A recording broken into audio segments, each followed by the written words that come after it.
Hello, friends. Welcome to your weekly Motivational Moments with Eric Vickery, President of Coaching at All Star Dental Academy.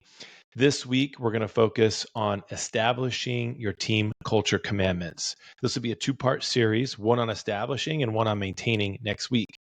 And this will be really our final section on systems. So I hope you've enjoyed this section of video that we've been really sending out to you each week. And what I want this to do for you is recognize that your culture exists whether you're intentional about it or not. In other words, culture can happen on accident or it can happen on purpose. So we want you to be purposeful about creating your culture and purposeful about maintaining it, which is a separate topic for next week. So here's what you can do. One, do you have culture commandments? That's what we call them, or culture values that you follow. Do you know what they are? Can you recite them? Can you live by them? If you have them but you can't follow through on them, then it just means we're not revisiting them that much, and we'll talk about that next week. But if you don't have them, this is your opportunity to figure out how to do this. So in your team meeting this week, here's what we'd love for you to do. Probably in an hour, you could probably create 4 to 5 culture commandments. Now, you might end up creating 6, 8, 10. And there's no limit to how many you create. You probably just don't want too many, so it's just not too confusing. Here's how we do this. What you're going to describe are the adjectives that really create a picture of who you guys are when you're being who you want to be, the ideal version of you. So culture commands we hear are like teamwork, quality dentistry, on purpose, whatever that means. Okay.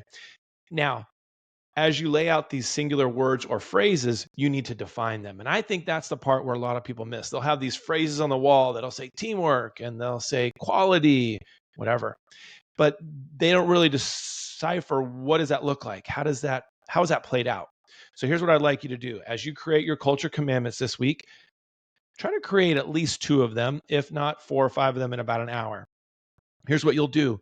You'll create your word, your term, you'll write it down, or maybe you have one, and then you'll define what that is. So if it's teamwork, then you'll say, define what that looks like to be a team player, what that looks like to be in teamwork. Sometimes it's really helpful in order to figure out what it looks like is to define what it does not look like. And that may also be a part of your culture. That may be something that you put in your culture commandment where you say what it's not. Somebody who shows up late, somebody who, eats lunch on their own while everybody else is eating together, someone who, start putting things in that makes sense for you without blame, without accusation, without naming names. Just what does it look like? What does it not look like to be a part of that culture? Now, if you have your culture in existence, it's time to dust it off. It's time to get it back out. It's time to make sure that you take those words and you extrapolate, you define them. These are very motivational. These are things that inspire people to get behind. Alex and I were texting today, and he sent me this text message.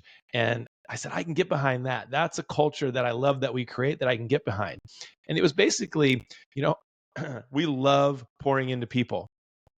The results will show up for our company, but we love pouring into people. That's a simple culture commandment to live by. You could define what does it look like to pour into people, to love pouring into people. What does it look like to love showing up to work? So I challenge you this week, make sure your culture is on purpose.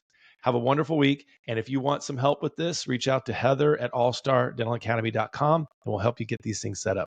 Take care.